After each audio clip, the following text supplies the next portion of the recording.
I think that's better. My sound wasn't on. So, good morning, everyone. My name is Dr. Julie Toomoon, and for those of you who don't know me, I am a naturopathic medical doctor and an acupuncturist, and I run a program called the Thriving Health Program where we heal those really stubborn exhaustion issues and the hormonal issues that are associated with it, and we get back into our body and we find our vibrance at every level of our being. So I really wanted to hop on real quick today and have a little conversation about the adrenal glands. And I'm going to make a statement that's going to make some of you uncomfortable, but the reality is that none of you have an adrenal problem.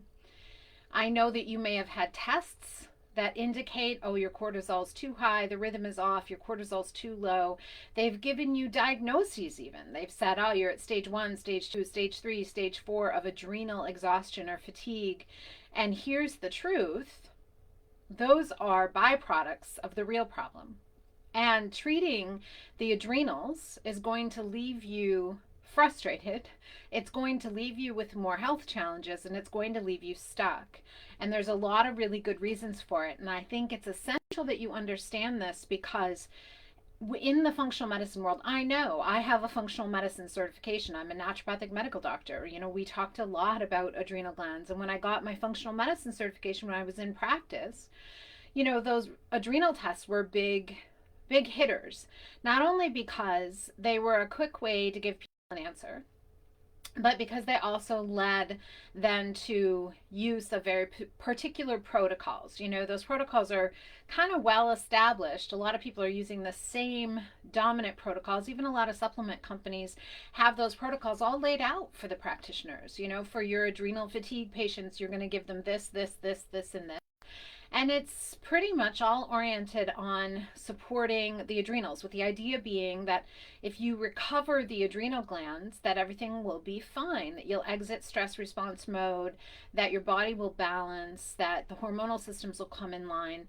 And, you know, they love to use terms like the pregnenolone steal, and they're constantly giving hormonal substrates, especially use of pregnenolone and sometimes progesterone, sometimes even cortisol, to try to remedy this problem of the adrenals. And the problem is that the problem didn't start at the adrenals. So the unfortunate fact is that you're sort of like starting to try to solve a math problem midway through and you have no idea what the first steps were, and so you're going to get a wrong answer the entire time. Now let's talk about the father of modern stress response, and the discussion of it was a doctor named Hans Seeley. And Hans Seeley found that the adrenal glands recovered very quickly in people when you addressed the real cause of stress in the body and the real dysfunction. And I think this is really important because what has been shown time and time again is that the adrenal glands actually know how to recover very well. They're designed to repair, to regenerate, and to do so with a great amount of ease. The only time that they don't do that is when the cause has been left unaddressed. And in the adrenal case, the cause of what everyone calls adrenal fatigue is actually not the adrenals, it's the thyroid, and it is the cell thyroid response. And if you do not address that, you are going to be stuck forever. Now let's talk about why. So everyone always wants to talk about cortisol. I think there's probably 10 books out there on the cortisol belly and the cortisol this and the cortisol that. And if you go Google exhaustion or go to Facebook and look up exhaustion, you're going to get a whole lot of people talking about adrenals. The adrenal fatigue recovery plan, the adrenal fatigue diet, the adrenal fatigue this or that. And everyone wants to talk about cortisol. So in that discussion about cortisol, the thing that it seems like people don't mention is that in order to produce cortisol, you need T3. You need the active form of thyroid hormone to produce cortisol. Now this should make some of you really wonder what's happening. Sorry, my cat is... Stop. Stop. Animals. This should make some of you really wonder what's happening, because if you need thyroid hormone to make cortisol and you don't have the thyroid hormone to do so, then this is how the sequence develops, is that you encounter what the body perceives to be stress, and the cortisol production gets ramped up, which starts consuming T3, but you make cortisol from progesterone and you make progesterone from T3, cholesterol, and vitamin A. So you start consuming your progesterone and shunting it down the path of cortisol production. And so in the early stages, you have all this really high cortisol production. And that's why people will talk about that being stage 1. Or maybe that's where you start to have the unbalanced rhythm where you're having insomnia because the cortisol is high at night and not low at night, and you're having trouble sleeping. And then you start to tax that thyroid, and eventually you're not producing T3, and therefore you're not producing enough progesterone, and therefore you're not producing enough cortisol, and then you go down the path of, oh, your cortisol's low and you're bottoming out. Now, this is that stage where, unfortunately, people say, aha, it's the adrenals, they're crashing, we have to build them up. Never looking at the upstream effect, because yes, you can just start to supplement progesterone, right? You could start to say, well, I'm just going to give this person, and that's what a lot of functional med docs do. Well, I'm going to give you progesterone and I'm going to give you some pregnenolone so we can balance out this hormone production. But if you never solve the upstream effect of why couldn't we produce the progesterone in the first place, you're going to leave the main problem unsolved, first off. And second off, if you never solve the issue of T3 conversion and thyroid health and the cell's ability to use it, you're actually going to end up in this space where eventually even those meds are going to stop working. And this is what I see with people all the time. They tell me, no, well, I treated my adrenals 6 years ago and they said I got out of adrenal exhaustion, but I'm not feeling very good. And this is the reason why. It's because the real root cause never got addressed. They propped you up with a bunch of hormones and supplements, and they never solved the main problem. So what we absolutely have to do is we have to solve that main problem. We have to solve the reason why your body keeps promoting stress response as its adaptation pathway, and turn off that stress response and repair the thyroid response and repair the cell response and help your body convert T3. Now let's go to the T3 because that's really important. So a lot of people will talk about, well, the best adrenal recovery diets are low in carbohydrates because cortisol raises blood sugar and we need to bring blood sugar down as part of the healing pathway. Except for the fact that when you cut carbohydrates, you force your body to enact the cortisol pathway again. And in forcing it to enact the cortisol pathway again, you're actually going to disrupt blood sugar rhythm again. When in reality, in order to get off the cortisol pathway, you need to have enough sugar and glucose and fructose in the system to use blood sugar as the source of energy in the cell, which is dependent on thyroid hormone, so that you can exit the stress-based pathway. And so this is another flaw in these adrenal plans, is that people go and say, well, first I'm going to prop you up and we're going to really support those adrenals and we're going to give you hormones to encourage the balance of function, and then we're going to cut back your carbohydrates. We're going to put you on a lower carb, if not all the way to keto diet. And then what happens is you start to rob the muscles, the liver, the tissues of glycogen stores, which are needed to convert thyroid hormone from the inactive to the active. And then you end up in a position where, again, your T3 is low, your body's in stress mode. And what happens if you stay here over time, you guys, is that, of course, the adrenals can't keep up because they don't have their substrates and you don't have the necessary nutrients needed to keep supporting those pathways, and you don't have the food needed, and you don't have the thyroid strength needed. But then what happens is your sympathetic nervous system has to take over. And I see this when I evaluate people. We can see if they've gotten stuck in that sympathetic dominant mode. And from that mode, you actually have tasked your sympathetic nervous system with producing the stress hormones, because you still haven't remedied the ability to get out of that stress hormone pathway. But now the ability to keep producing via the adrenal pathway is diminishing. Now, this is what people call often like extreme adrenal fatigue. Their problem there being is that it's actually extreme thyroid dysfunction at the cell and in the tissues, and the adrenals have tried to adapt and tried to adapt and tried to adapt. They cannot keep up anymore. And that's the problem that you really have. And if you go and again treat those adrenals, you still haven't addressed the real problem, and you're ending up digging that pit deeper. And so what happens there is that you're going to start to have still like a lot of those same signs and symptoms. It's going to be the fatigue, the insomnia. Anxiety is a huge one. It goes with this pattern perpetually. So anxiety is another huge problem. Chronic pain, fibromyalgia, chronic fatigue syndrome. You're going to find you're susceptible to yeast. You're going to find you're susceptible to viral infections. You're going to find that maybe people have said you now have symptoms of chronic Lyme, because the more you stay in that disrupted body terrain paradigm and the thyroid cannot keep up and you're stuck in stress mode, and people keep saying it's the adrenals. I mean, you could try to treat your adrenals for 10 years and I guarantee you're never going to get over the hump. You're going to keep treating and keep treating and keep treating, and it's going to be like, why can't this actually heal? And the reason is because the whole plan is working from the wrong premise. It keeps addressing the thing that is totally recoverable and not addressing the thing that takes a much more attention, which is the thyroid. Because those adrenal glands will recover if you get the energy production back from thyroid, you get the conversion of thyroid hormones happening, you get the cells back into energy balance. You put the diet in line to turn off stress response. You work with the emotions. You work with the lifestyle. You work with how you choose to move your body. And you put the right steps in play. The rest of it will balance out. So the real truth is, if you've been thinking that if I could just get someone to treat my adrenals, or, you know, that doctor said 5 years ago, I have adrenal fatigue and I'm still working on it. The reality is that you've been treating the wrong thing the whole time. You need to build up that thyroid response and address the thyroid response at the cell, because they're actually two different things, in order to get that recovery back. And that will take the load off the adrenals, because your normal energy production pathway really wants to use T3 at the cell to run through and use glucose and fructose to make energy at the mitochondria to run the cell processes. And so if you don't have that pathway in place, your body's trying to keep you alive, and it's going to keep going down the stress-based production pathway, and it's going to do it over and over and over and over. It's going to become your norm. And meanwhile, for most of you, your thyroid labs are going to stay normal for almost your whole life. And so you're going to keep going to doctors, and they're going to be checking your thyroid labs, and they're going to say, no, no, no, your thyroid's fine. And they're going to move on. And the reality is it hasn't been fine. So that's where you need to check. What's your temperature and what's your pulse? The ideal temp should be 98.6. The ideal pulse like 72 to 80.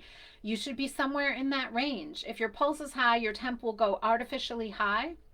You don't actually have a high temp. And if your temp is low, it's 100% guarantee you have a thyroid problem at the cell. 100%. There is no guessing game there. It's not a maybe. It's an absolute. If you find your hands and feet go cold, if you find your nose goes cold, if you find you're urinating a lot, if you find you wake up a lot at night, if you find you're tired, if you have chronic pain, I guarantee you have a cell thyroid problem.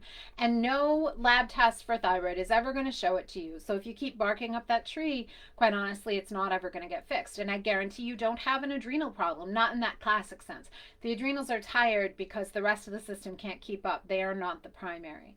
And all of those things are going to affect your gut. You know, people will say, well, it's my gut. Right, of course it's your gut, because you can't exist in stress response forever and not affect your gut microbiome. Some people go trying to do their probiotics and their candida cleanses, and they, you know, they're trying to reset that gut terrain, which you can't do until you turn off stress response, because it's being affected by the same mechanism. And that low thyroid, I got a cue for some of you.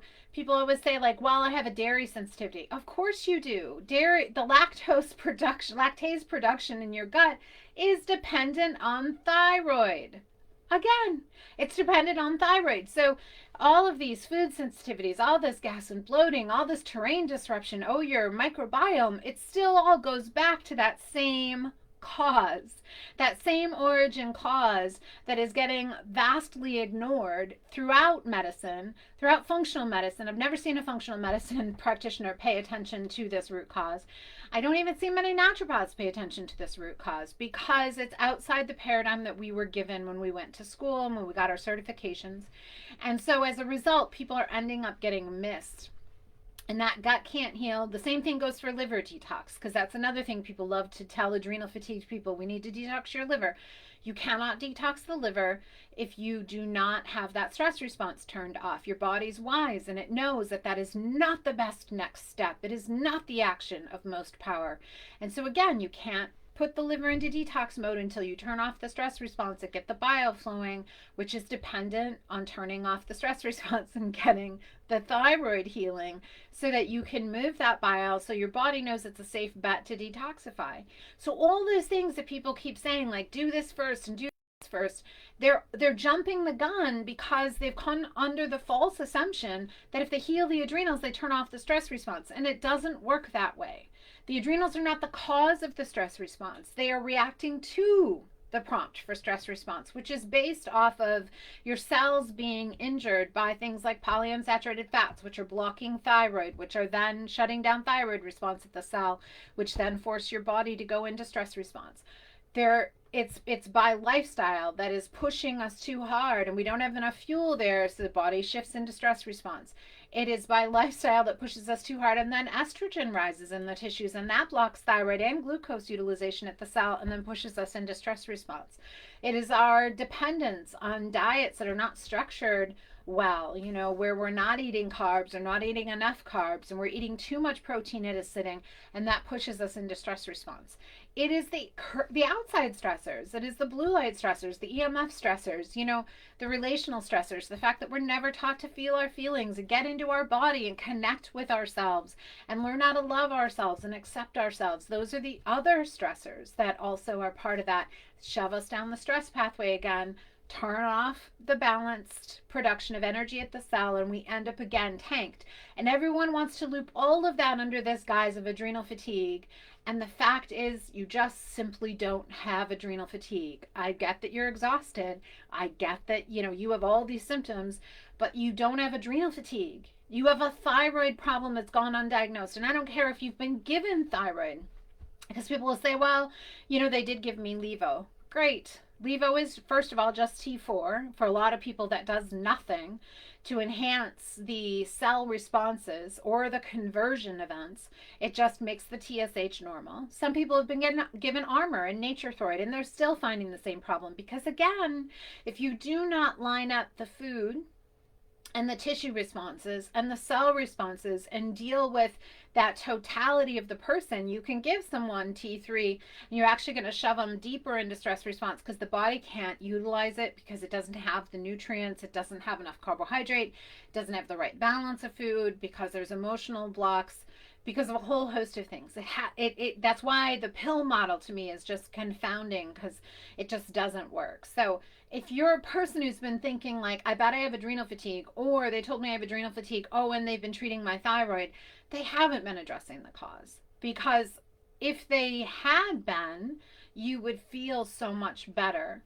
The reality is that these root causes, these cell response events, these conversion events, the way the thyroid functions, how the stress response is enacting, why it's enacting, how your cells have had to adapt, what they're doing with nutrients, what's happening with the other systems that are involved, how your emotions play in.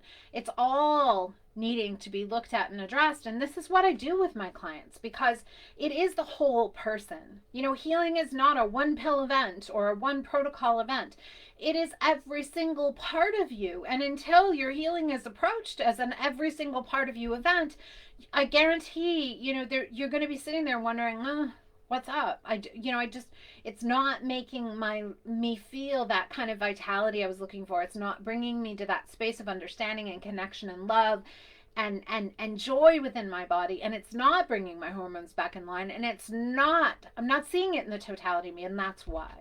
And you deserve to know that before you go spend, money on another cortisol test, another cortisol rhythm test, on another adrenal protocol, on hoping that someone would just give you thyroid hormone, on another gut protocol, another detox protocol, because you're not going to get there that way. And it's going to waste a lot of time.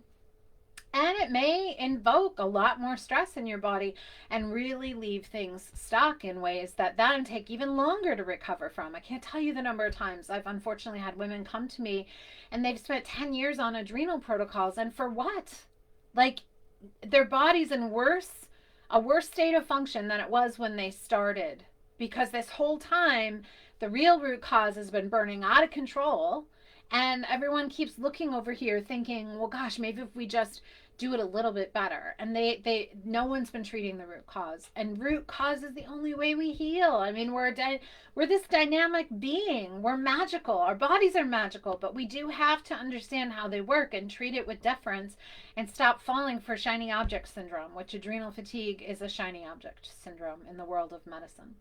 So I wish you blessings. Listen, if you are listening and you're one of those people that's like, oh my God, I want to stop spinning my wheels, then it's time to reach out, send me a message, post a comment. But staying stuck here is going to not only cost you time and money, but it's going to cost you relationship and laughter and experience and internal joy and a sense of peace in your body and balance, and maybe even being able to experience what it really feels like to love you. Those are all things that we don't experience from that state of exhaustion.